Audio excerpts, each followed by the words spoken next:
What drives me crazy is when somebody says, how's the market? And people say things like, oh, it's really hot. It's really strong right now. That is the most useless information you can give somebody, right?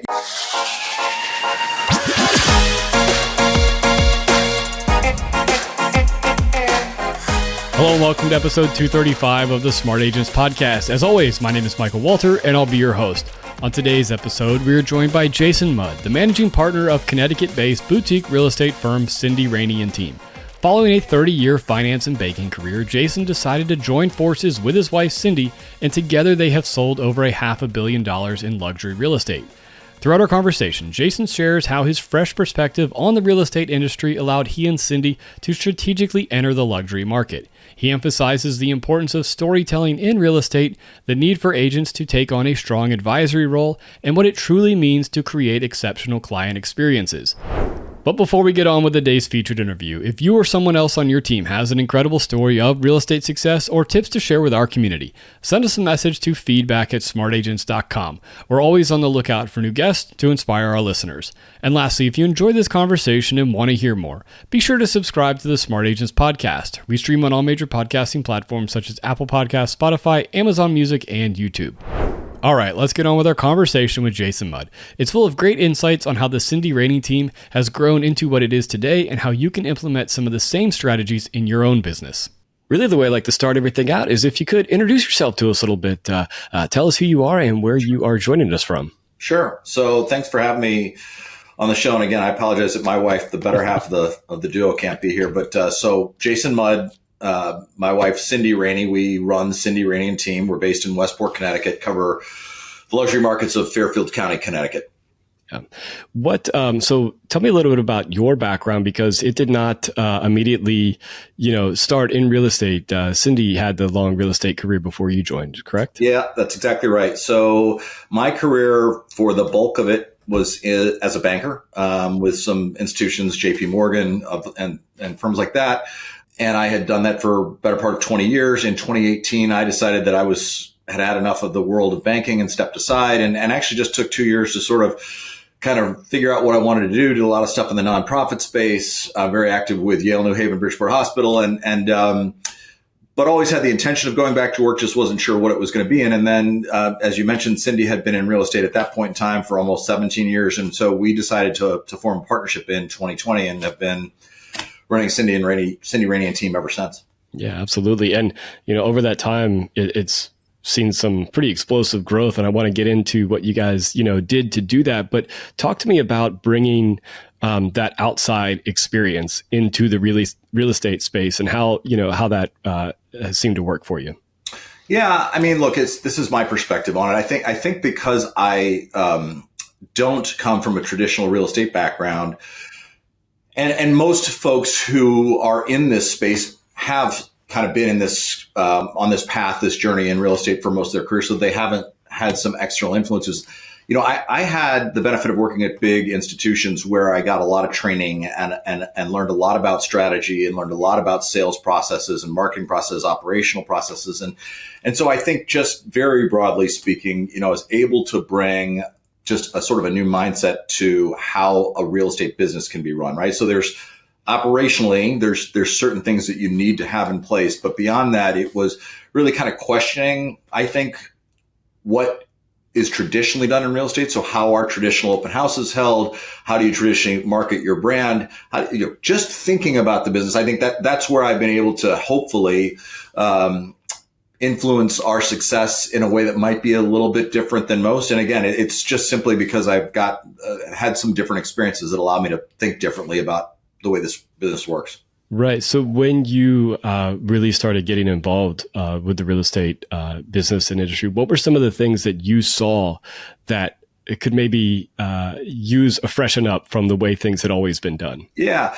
I mean, look, the one that comes to mind pretty readily for me, and I share this with people, is when I first partnered with Cindy, a lot of the evolution for me was just going out, being with clients and going to things like open houses. And let's just take an open house.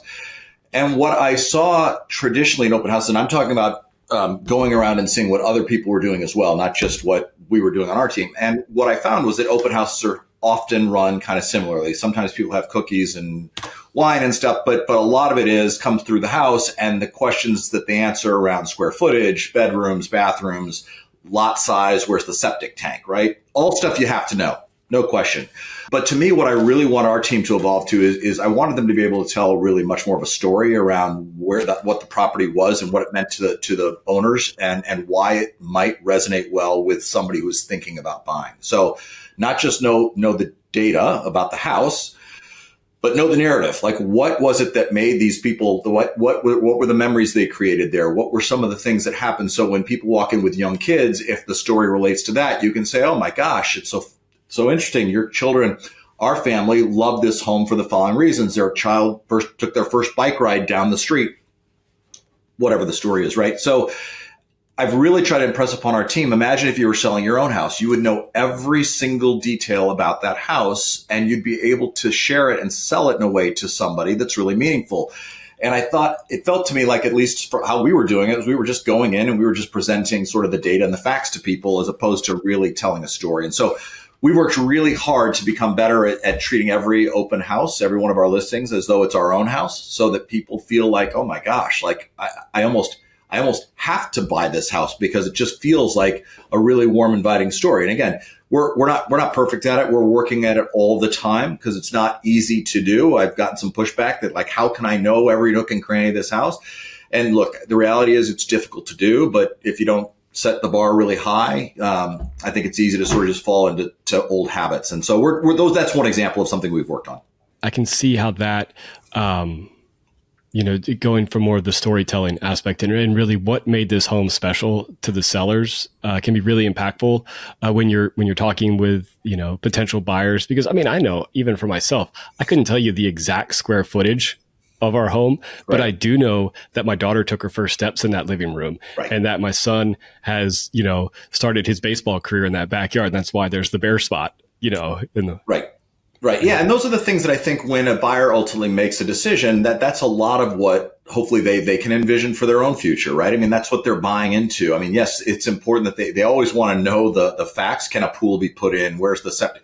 You got to know that stuff, right? But really, it's about the memories that have been created and that I think that the next family is hoping to create. And that's the sort of stuff we want to evoke when we are presenting the property to somebody. Yeah, absolutely. So going through that process and starting to do that specifically with the open houses, how's your approach changed with the sellers? Is there, not necessarily like the different, like the intake of the client, but just the conversations that you're having on the front end when you're setting up the listing? Yeah. So, again, most of the clients that we have been fortunate to serve have come to us either through a referral. They've known Cindy. Every once in a while you'll get somebody who finds us through the website, but most of them are being referred to us. So generally we've got a pretty good first conversation. It's just been so-and-so suggested or had a great experience with you, and I'd like to chat with you, right?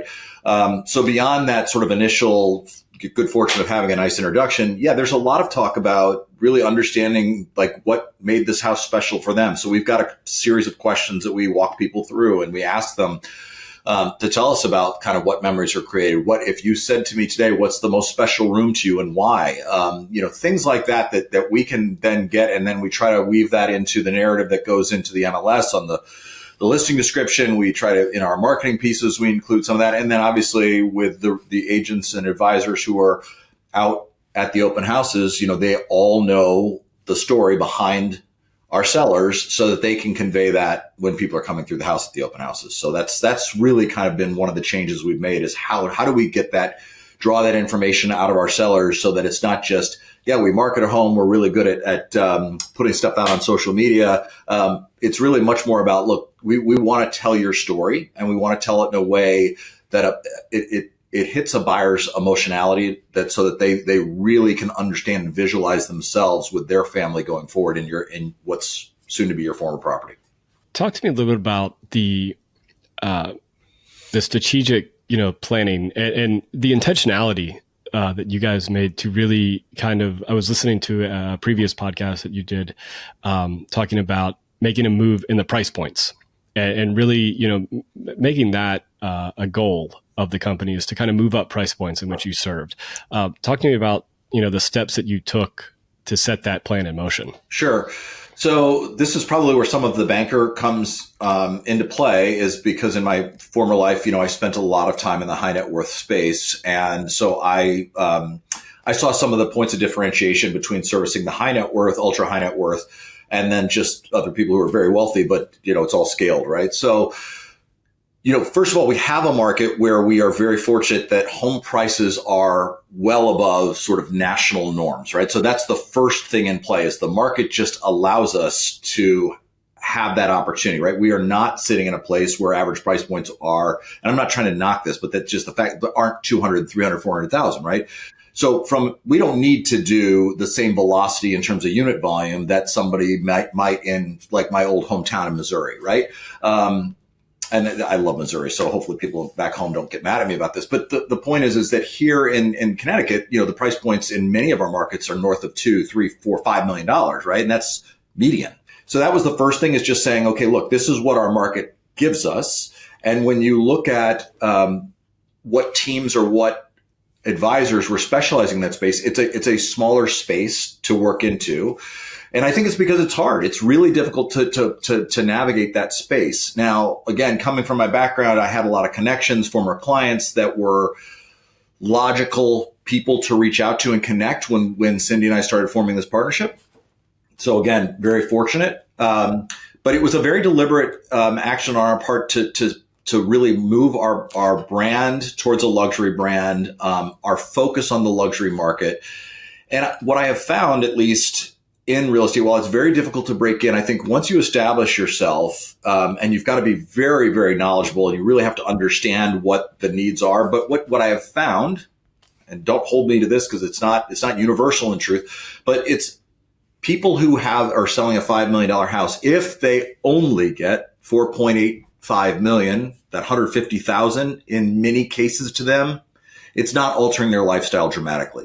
And I know that to a lot of people, that's like, well, right. But to the person who's selling a 300 or 400 or $500,000 house, sometimes if they only get 495,000, that 5,000 differential is meaningful to them. And it should be, right? So I've just found that, believe it or not, well, I think most people on when we talk to think, oh my God, you guys work with, must be difficult clients. They must be very demanding. I don't think they're any more demanding than anybody else who owns a home. I think their expectation is that we're going to deliver what we promise, but that's no different across price points. It's just that I think they tend to be a lot more reasonable because they realize that, like, look, if you're doing the right things for them, that I hate to say it, but it just isn't as big a deal for them to lose some money. So very deliberate, right market, and we've been fortunate to have had some of that network sort of built in, so that when we got our first listing, it sort of begot another, and then from there, it's sort of, I don't want to say snowballed, but that's kind of what has happened to some degree. Right. Did your, outward marketing of the team, or even the image that you portrayed for the team, did that change when it came to trying to draw in those clients? Yeah. So when we started, Cindy, before we partnered, Cindy had been a solo practitioner, and it was a second income from us. It was a sort of, I don't want to say catch can, but when we met, we have between us, it's a second marriage for us. We have 5 children. And so Cindy's been really largely responsible for if not 5 of them, at least 3 of them for sure. I'll take some credit, but a small credit. And so she was catch can, right? So if a client came across her desk, it wasn't a deliberate focus on luxury. When we formed the partnership, I made it our focus to really go after luxury. And when I say that, yes, that talks to price points, but it does not mean by any sense of the stretch of the world, we don't help anybody who comes to us. We will absolutely help somebody. It's not price point driven. Our belief is that luxury should be an experience, not a price point.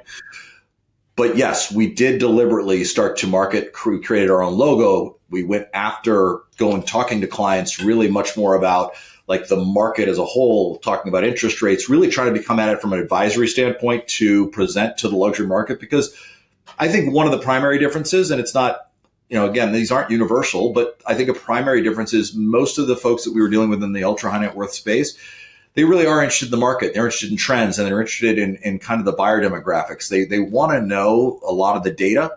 And so we really approached it much more from an advisory standpoint, going after that high net worth client. And I think that helped differentiate kind of the start. But yes, it was a very deliberate effort to go after that market. Did you bring on in-house marketing teams, or did you partner with marketing firms and different content, or not content creators, but the creative side of things? Yeah, so we were really lucky that we found a team. It's called the Banana Land, and they're based here in Connecticut, and they helped us really. They created our brand logo for us. They really helped us, get out of the gate as presenting ourselves as a luxury brand. So we're very. I feel very fortunate that we get a lot of compliments on our marketing pieces, and again, they deserve all the credit. We would not have gotten our business off the ground without them really doing a phenomenal job from the marketing standpoint. And slowly but surely, we've kind of grown to where we brought in some of the marketing in-house. We've got our templates now; everything is created, and we still rely on the Banana Land, just not to the same extent that we once did. So we've got an in-house person who actually helps us with our social media and our marketing, and really is doing a lot of that. So she's an internal employee. And then we've got a PR agency that does an amazing job for us on social media. They really help get our brand, and they're very good about the consistency of the brand. And, obviously I wouldn't be on the podcast without them speaking to you, right? So we work internally and externally. I'm a big believer in, if you can just identify really smart, good people to work with, whether they're officially part of Cindy Raney Team or they are external and have their own business, I still consider it all part of Cindy Raney Team. I still consider our PR team part of Cindy Raney. I mean, we wouldn't be here without them either. So, I think everybody has to kind of find their own way with this stuff, but we've been very lucky to work with a lot of really talented people. Yeah, absolutely. I mean, looking at your social media pages, I mean, first of all, the some of the listings that you have, I mean, they are one of a kind, very unique listings. But then the marketing pieces around them, I mean, it really does present itself as that luxury brand. Well, you're nice to say it. I mean, look, it's a very deliberate effort, but we've got a lot of really smart people who are very creative, who've been helping us throughout the start of our business together, who've gotten these things together, and now we've got it to a place where I think we've got some really good templates. I mean, we're always, we're not going to rest on what we have, but the good news is a lot of really good creative people who have put these marketing pieces together. And that's definitely helped us kind of elevate our brand within the market as a luxury deliverable for our clients. Before we dive into our next topic, I have a question. Agents, are you ready to build instant trust with the sellers and buyers you meet? Well, with today's sponsor, Authorify, you can become a published author and gain instant credibility with potential clients. You'll easily win listings, and buyers will want you to represent them as their agent. Imagine handing somebody your book instead of a business card and watching them realize that you're the real deal and want to list with you. Even better, you can try this out for free because Authorify is giving you a free sample book so you can see exactly how it works. Simply go to authorify.com/sample to claim your free sample book now.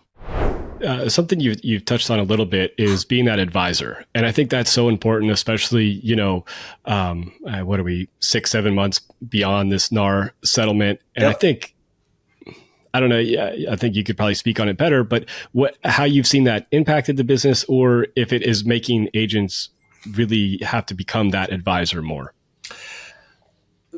Yeah, so that's a bit of a loaded question. I'll do the best I can with it. It's look. I think quite honestly, one of the biggest one of the things I observed when I came to this business, because in banking, most of my role was in advisory and strategy, and so I found that there are, and this is not speaking to anyone in particular, but I found that there are a lot of agents who are much more transactionally focused as opposed to advisory focused. I like to tell our team that we should think of ourselves as an advisory business that happens to guide people in real estate, right? So it's almost that real estate, we could be guiding them in anything. It doesn't have to be real estate, but that's obviously the business we've chosen, right? So I think that the NAR settlement, I hope that it has made all of the advisors, all the agents, I call them advisors, but all the agents out there aware of how important it is to be an advisor first, right? Because you're talking about a really big transaction. I don't care what the price point is for somebody. It's typically their largest single transaction they're going to make in their lifetime. So I think that can't be understated, even though it often is.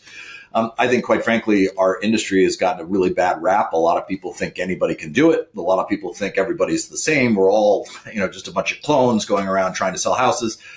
The reality is that's absolutely not the case. And I think it's incumbent on us to continue to take a stand as one giant industry, right? I mean, certainly we would love to sell as many houses as possible, but it's not possible to sell every house, right? So we need other good advisors because they make our industry look better. So I don't think the NAR has impacted, it certainly hasn't impacted the Connecticut market dramatically. Do I feel as though we get more client questions? I would say yes. We get more client questions on from those people who come to us looking to buy. Part of that is, we're negotiating a fee from our standpoint that often isn't necessarily paid out because in our market, it's still 99% of commissions are largely paid out by the seller. But in some cases, it doesn't meet up with the number that we ask for on our side. And so we've had to do some explaining there. But, thankfully, unfortunately, the clients that we've been working with understand the value, at least from that we try to bring to them. And so they're willing to pay that advisory fee. And I think that's, again, this is hopefully not too long-winded an answer, but I feel as though really agents provide such a valuable service. And it's really disheartening to me when I hear people say you're not worth whatever your percentage is, whether that's 3% as a listing agent. Again, every market's different, or 2% as a buyer's agent, or whatever the number is. If you're really doing your job well, think about it in any walk of life, whether it's an attorney, a doctor, you don't walk in and say, hey, look, I need heart procedure today. I know this procedure costs 80 grand. How about today you charge me 40 grand for the service? I'm going to stay here, right? And the doctor would look at you and say, what are you talking about? But yet clients constantly come to us and say, hey, you know what? Can you take your fee down? We won't do it. And I refuse to do it because I think we add value. And I hope that, that stance to a lot of people may sound offensive. I think we offer value. And I think that clients should understand that. And if we don't do a good job explaining, that's on me. If a client doesn't want to pay us, then I've probably done a poor job explaining our value proposition. So anyway, long-winded answer to your question, but I do think, NAR has impacted some markets more than ours. We're not seeing a huge difference. We may be just seeing more questions from clients, which, by the way, I welcome, because I would really like the world to know what advisors do to help people in this really difficult industry. So, yeah, and I think with what you guys are doing already and what we're doing before this NAR settlement, just the communication with your clients, whether they're the buyer, the selling agent, just the communication of what you are there to provide, the information that you are giving them on the market. I mean, that is showing, that's the proof of the advisor. Yeah, no, look, I agree with you. I mean, I think, we're really talking to somebody from the standpoint of it's not about, buying or selling a home, right? These are long-term decisions, right? We talked about there's the investment component of a house, which is it's a significant financial commitment. But more importantly, and often less talked about, is the emotional commitment. Where you're putting a family under four walls, right? That in X number of rooms, that hopefully you are able to create memories that go back into scrapbooks that you can look at 50 years from now, and that's what you remember, right? A home is much more than just a transaction, right? And I know a lot of your listeners, they all understand that, right? So it's more of, I think, making sure that the general public understands that we are trying to help them with a very complicated process. It's a very emotional process. And the really good ones, the really good advisors are really doing a wonderful job in communicating with you and making you aware of what you're getting yourself into. And there have been many times, as I'm sure many of your listeners right now have done for their clients, they've said, don't buy that house, or don't list your house at this price. I know Zillow told you it was worth X. I'm telling you, in this market today, this is because if you price yourself improperly, you won't get blah, blah, blah. So those are the types of advice and advisors that I think people need to know more about, versus people thinking all we do is just help people buy and sell homes, because that just is a really crass way of looking at what we're doing. Right. Absolutely. And I think, for the agents that do really, really lean into that advisor role, that's only going to help you scale your business long-term through the referrals and the repeat business. Because if you're the person that really helps walk somebody through that very stressful moment in their life, you're definitely, kind of that advisor for life, really. Absolutely agree with you. Yeah. What, so talk to me a little bit about, for maybe the team leaders out there that are, they have smaller teams, not as many, not a lot of people, and are really in the day-to-day, boots on the ground, client facing. What can they do, or maybe steps they can take to really look at things from a strategic standpoint for their future business? Yeah. Look, I mean, I hope that the answer I give is helpful to people. I mean, this is how I approach it. I mean, I think we look at our business as twofold. One, I would tell you that you really have to understand your market. So that's the advisory piece, right? So it's really understanding, I think, the data. I have the luxury in my role on the team as being in the office most of the day, most every day. Occasionally I'm out with my wife and some of the other advisors and listing presentations, but largely I'm in the office. So I'm taking a look at the interest rates and market trends and demographics. And I like that stuff, being a little bit of a geek and a banker, right? So I enjoy the data. So I think you got to know your market, and you got to know it cold. And what I mean by cold is you got to know like what's going on in a specific neighborhood, not just know kind of broadly speaking. What drives me crazy is when somebody says, how's the market? And people say things like, oh, it's really hot. It's really strong right now.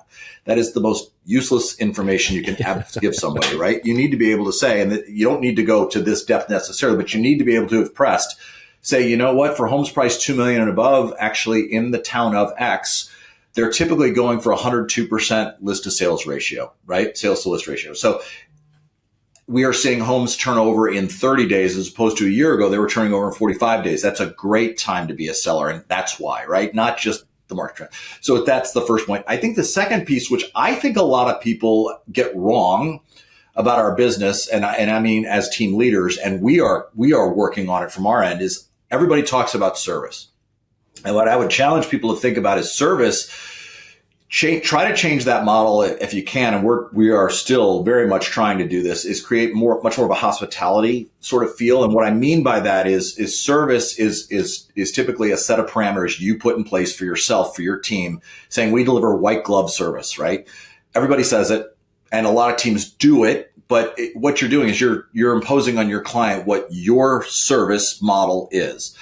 Whereas hospitality to me is much more of a dialogue. It's much more of I understand, so that not one size fits all. So I'm going to deliver an experience for each person that is kind of individualized. And that to me is hospitality. That's the difference between going into a restaurant and having a waiter remember what your drink order was the last time versus going in and just having somebody give you your food on time. And it's really good food, and that's great service, right? But the hospitality is where you walk out and you say, like, that was a special experience for me. Not just good food, not just good service, like, the waiter remembered what I ordered the last time, or the waiter said, Mr. Mudd, would you like that steak well done as you did the last time, or if things changed, for whatever it might be, right? And again, that's really hard to do well, but I think the exceptional team leaders out there are already doing this stuff. I think that's one of the things we're really working hard on, is making sure our clients know that we want this to be a dialogue back and forth about what is the expectation, what are we great at delivering on, and how are we going to make their experience different, whether it's a $5 million home or a $1 million home, it doesn't matter, right? So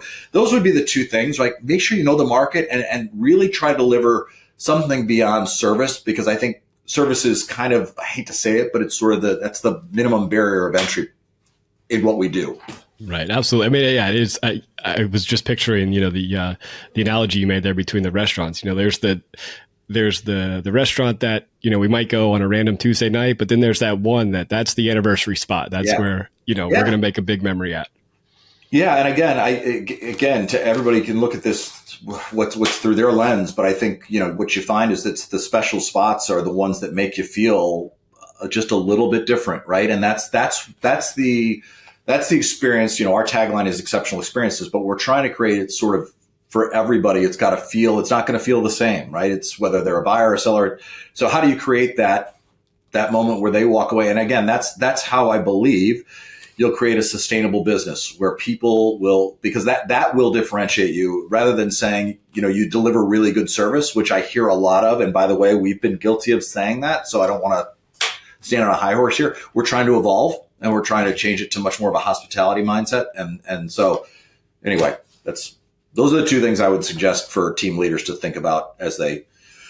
Yeah, absolutely. And I think that collaboration between client and agent, I mean, I think that could go a really long way in forging those long-term relationships. Yeah. No, I agree with you. I mean, look, some clients want you to tell them everything, and other clients want to tell you everything, right? And it's a balance, a balancing act. we work really hard to listen. And sometimes it's difficult because you'll get clients who will tell you that they know more about the market than you do. And it's very apparent that they don't. And that's okay.